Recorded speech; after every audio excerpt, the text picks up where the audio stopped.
गोविंद हरे मुरारी, हे नाथ नारायण वासुदेवा। जय श्री कृष्ण भगवान। वैशाख महात्म्य 8वां अध्याय। सती जी का देह त्याग तथा शिवजी द्वारा दक्ष प्रजापति के यज्ञ का विध्वंस।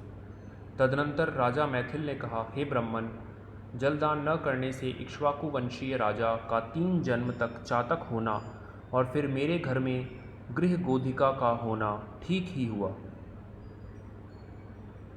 मैं उसने अधर्मी कर्मों के अनुरूप तथा साधु महात्माओं की सेवा न करने से गिद्ध की योनि पाई, परंतु आपने जो यह कहा कि उसे 7 जन्म तक कुत्ते की योनि मिली, यह बात मुझे बड़ी आश्चर्यजनक प्रतीत होती है, जब कि उसने न तो महात्माओं को कष्ट दिया और न गरीबों को ही सताया।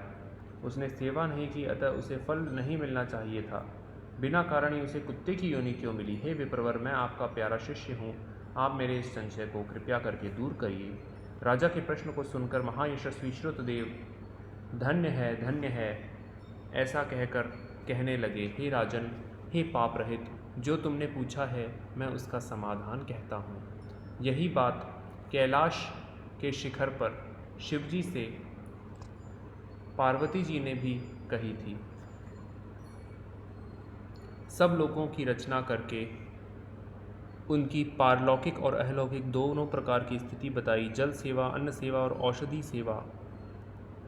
हे महाभाग, ये तीनों इस लोक की स्थिति के हेतु हैं। ऐसे ही साधु सेवा, विष्णु भगवान की सेवा और धर्म सेवा, ये तीनों परलोक की स्थिति के हेतु हैं। एक इस लोक में हेतुओं का करना तत्काल धन संपत्ति देता है, परंतु वे ही किसी विशेष कारण से अनर्थ का कारण हो जाते हैं। अप्रिय बातें कहना भी दुख का हेतु होता है। यहाँ हम एक पुराना इतिहास वर्णन करते हैं, जो ऐसा पापनाशक और अद्भुत है जिसके सुनने से ही रोमांच हो जाते हैं।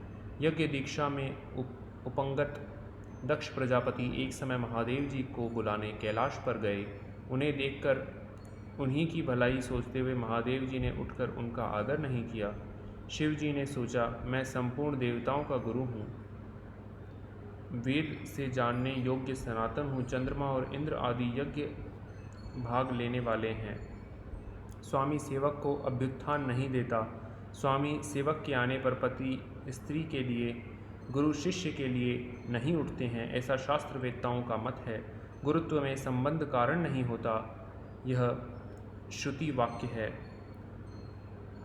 जिसमें बल, शांति, दान और तप अधिक होता है, वही प्राणियों का गुरु होता है।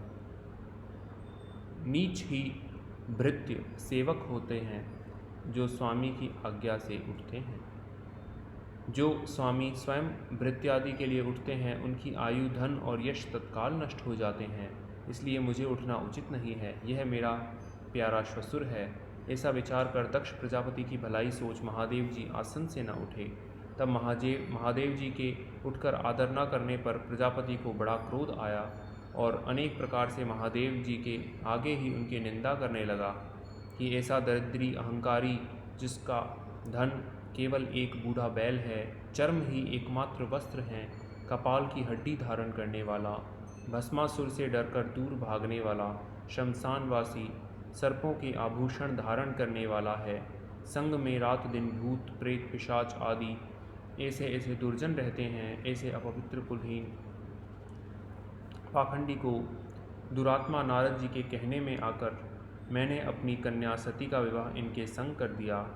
अब यह भी अलग धर्म वाली हो गई हैं, इसे कभी नहीं कह सकता।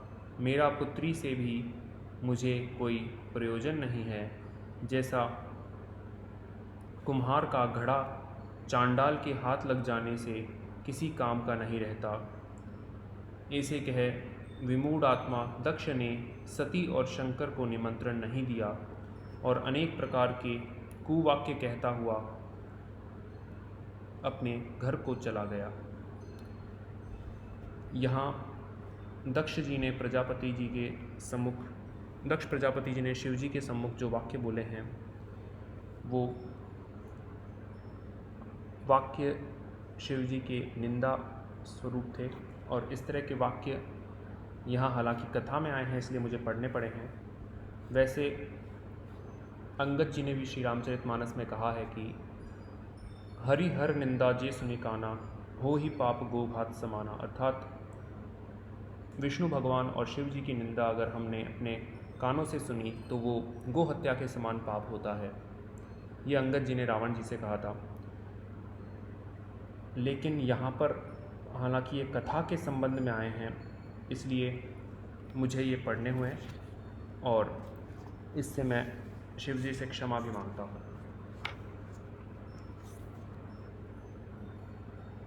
यज्ञ और शिव जी को प्रणाम करके अपने अपराध क्षमा करवाता हूँ। यज्ञ स्थल में जाकर वह ऋत्विज और मुनियों को संग ले विधि पूर्वक यज्ञ करने लगा और शंकर जी की निंदा करता रहा। ब्रह्मा और विष्णु को छोड़ सिद्ध, चारण, गंधर्व, यज्ञ, यक्ष, राक्षस और किन्नर आदि सब देवता यज्ञ में आए। तब सती को अपने कुटुंबियों से मिलने की और उत्सव देखने की बड़ी इच्छा हुई। स्त्रियां स्वभाव की चंचल होती हैं। महादेव जी के मना करने पर भी जाने की मन में ठान ली। महादेव जी बोले, हे वरवर्णिनी, तुम्हारे पिता दक्ष सभा में बैठकर मेरी सदा ही निंदा करते हैं। जो तुमसे न सही जाएगी तुम निश्चित शरीर त्याग कर दोगी। अतएव तुम अपने पिता के घर मत जाओ, वहाँ जाने से तुम्हारा कल्याण नहीं है। इस प्रकार समझाने पर भी जब सती जी न रुकी और अकेली घर से निकलकर पैदल ही चल दी, तब नंदी सती को अपनी पीठ पर बिठाकर चला और महादेव जी के करोड़ों भूतादिक गण भी पीछे पीछे चले। सती जी पहले महीने में वहाँ गई और किसी के ना बोलने पर उदास हो महादेव जी की बात याद कर फिर महलों में गई, फिर वहाँ से यज्ञ मंडप की ओर गई। वहाँ पर भी दक्ष प्रजापति और सभा के सब लोगों को अपनी तरफ न देखकर और किसी के न बोलने पर सती जी वहीं खड़ी होकर रुद्र की आहुति तक पिता की चेष्टा देखती रहीं। तब दक्ष ने रुद्र को छोड़कर आहुति दी तो सती आंखों में आंसू भरकर अकुलाकर बोली, जो लोग बड़ों का अपमान करते हैं उनका कल्याण नहीं होता। जो संसार के रचने वाले, पालन करने वाले, सबके स्वामी और अविनाशी हैं, तुमने उन रुद्र को आहुति नहीं दी है। ये जितने बड़े बड़े ऋषि मुनि महात्मा इकट्ठे हुए हैं, इन्होंने भी तुम्हारी दुष्ट बुद्धि दूर नहीं की। मालूम होता है विधाता इनके भी विमुख हैं। सती द्वारा ऐसी बातें कहने पर पूषा देवता मुख फाड़कर हंसने लगा। भृगु जी दाढ़ी और मूछ फड़फड़ाने लगे। बहुत से भुजा, पांव, उरु और कुक्षाओं को फड़फड़ाने लगे और दक्ष शिव जी की निंदा करने लगा। दक्ष द्वारा पति निंदा सुनने का प्रायश्चित करने के लिए सती जी क्रोध से लाल हो गईं और शरीर त्याग करने का विचार कर सबके देखते देखते होम के बीच अग्नि में कूद पड़ी। सती जी के कूदते ही बड़ा हाहाकार मच गया। महादेव जी के गण भागकर शिव जी के पास पहुँचे और सब कथा कह सुनाई। शिव जी ने सुनते ही कालांतर के समान क्रोध करके एक जटा उखाड़कर पृथ्वी पर दे मारी, जिससे बड़ा बलवान महाकाय वीरभद्र उत्पन्न हुआ।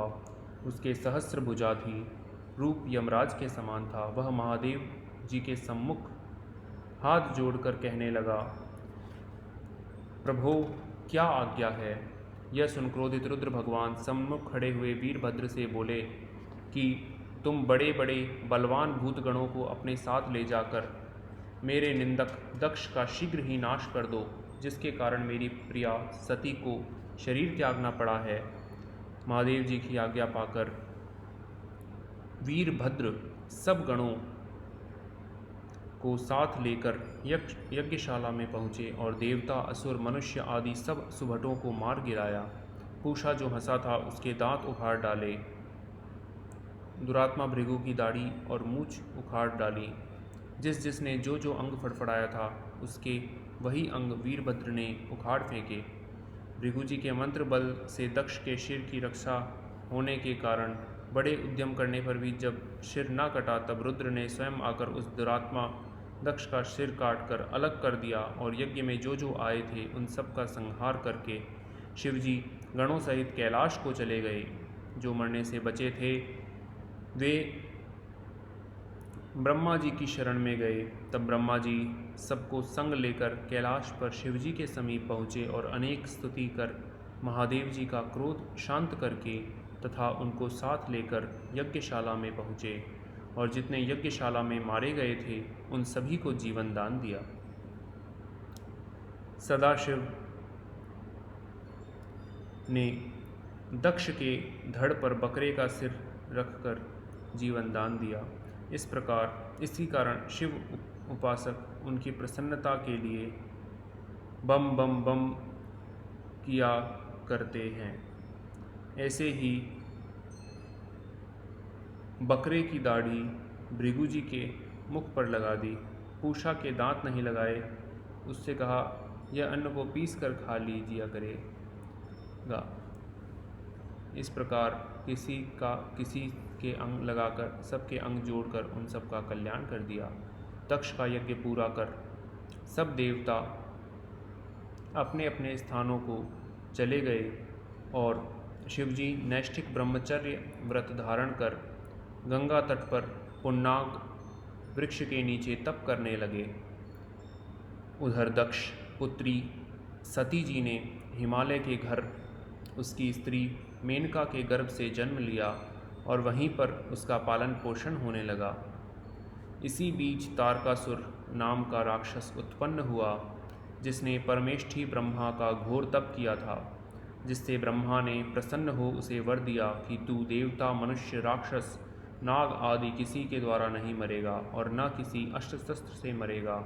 जब रुद्र के महाबली पुत्र उत्पन्न होगा उसी के द्वारा तेरी मृत्यु होगी। ऐसा वर पाकर उसने सोचा कि शिवजी के कोई स्त्री तो है नहीं, पुत्र कहाँ से होगा जो मुझे मारेगा। ऐसा मन में विचार कर लोगों को सताने लगा और देवताओं को दास बना लिया तथा उनकी स्त्रियां घर में दासी बनाकर रख ली।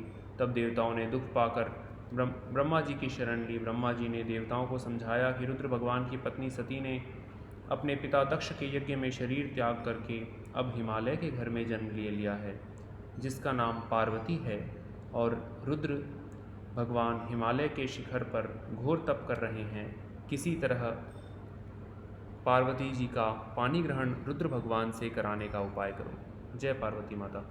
यह वचन ब्रह्मा के सुन सब देवताओं ने इंद्र को साथ लेकर अमरावती में गुरु बृहस्पति जी से सलाह की। इंद्र ने अपनी कार्य सिद्धि के लिए नारद और कामदेव को बुलाया। उन दोनों को बुलाकर इंद्र ने नारद जी को हिमाचल के पास कहला भेजा कि शंकर जी की पत्नी जो पूर्व जन्म में दक्ष कन्या थी वह तुम्हारे घर कन्या रूप में उत्पन्न हुई है। उसके वियोग के कारण महादेव जी तेरी शिखर पर घोर तप कर रहे हैं, सो तुम अपनी कन्या उनको समर्पण कर दो, वे ही इसके पति हैं। नारद जी से जैसा इंद्र ने कहा था उन्होंने वैसा ही किया। फिर इंद्र ने कामदेव से कहा कि सब देवताओं तथा महादेव जी के हित के लिए वसंत ऋतु को साथ लेकर रुद्र भगवान के तपोवन में जाओ और चारों ओर मनोहर बसंत ऋतु का विस्तार कर दो। जब पार्वती जी महादेव जी के पास पहुंच जाएं, तब धनुष पर बाण चढ़ाकर ऐसा मारो कि महादेव जी पार्वती जी पर मोहित हो जाएं। उनके मोहित हो जाने पर तथा पार्वती से संगम होने पर सब कार्य पूरे हो जाएंगे। कामदेव जो आज्ञा कहकर वसंत ऋतु तथा अपनी स्त्री रति और सब अनुचरों को संग लेकर उस ओर शीघ्र चला गया और अपनी शक्ति से असमय में बसंत ऋतु उत्पन्न कर दी, जिससे वन की शोभा अपूर्व हो गई और चारों ओर शीतल मंद सुगंधित वायु चलने लगी। देवात उसी समय महादेव जी पार्वती जी की सेवा से प्रसन्न हो उन्हें गोदी में बैठाकर कुछ कहने लगे। तब कामदेव प्राण प्रिया के संगम का उचित समय जान महादेव जी के पीछे चला गया और वृक्ष की आड़ से उन्हें बाण तो छोड़ दिया और दूसरा बाण चढ़ाकर जैसे ही चलाने को हुआ कि महादेव जी का मन चंचल हो गया। वे चिंता करने लगे कि मेरा मन कभी चलायमान नहीं हुआ। इसी चिंता में व्याकुल इधर उधर देखने लगे तो छिपा हुआ कामदेव दिखाई पड़ा। अब तो क्रोध से तमतमाकर अपने मस्तक के तीसरे नेत्र को खोलकर गोदी से पार्वती जी को दूर करके ऐसी तीक्ष्ण अग्नि प्रकट की कि सब संसार भयभीत हो गया और उस अग्नि से धनुष बाण सहित कामदेव जलकर भस्म हो गया। सब देवता अपना कार्य सिद्ध हुआ समझकर बसंत और ऋति के सहित दंड की आशंका से भयभीत होकर भागे। पार्वती जी की भी डर के मारे आंखें बंद करके दूर हट गईं और महादेव जी अंतर्ध्यान हो गए। महादेव जी के हित की इच्छा करने वाले देवताओं को फल सिद्धि प्राप्त नहीं हुई, उल्टा अनर्थ ही हुआ। जो कोई साधुओं के संग दुष्टता करते हैं उनका कामदेव जैसा हाल होता है। कार्य सिद्धि के लिए संतों की सेवा अवश्य करनी चाहिए। साधुओं की सेवा न करने से इक्ष्वाकु जी के पुत्र ने दुख भोगा और अनेक बुरी योनियों में जन्म लिया। देखो रुद्र का अप्रिय करने से कामदेव का क्या हाल हुआ। जो इस पुण्य चरित्र रूपी इतिहास को सुनते हैं वे जन्म मृत्यु बुढ़ापा आदि से निस्संदेह छूट जाते हैं। ओम श्री कृष्ण गोविंद हरे मुरारी, हे नाथ नारायण वासुदेवा। जय श्री कृष्ण भगवान। जय तुलसी माता। हरि प्रिय नमस्ते।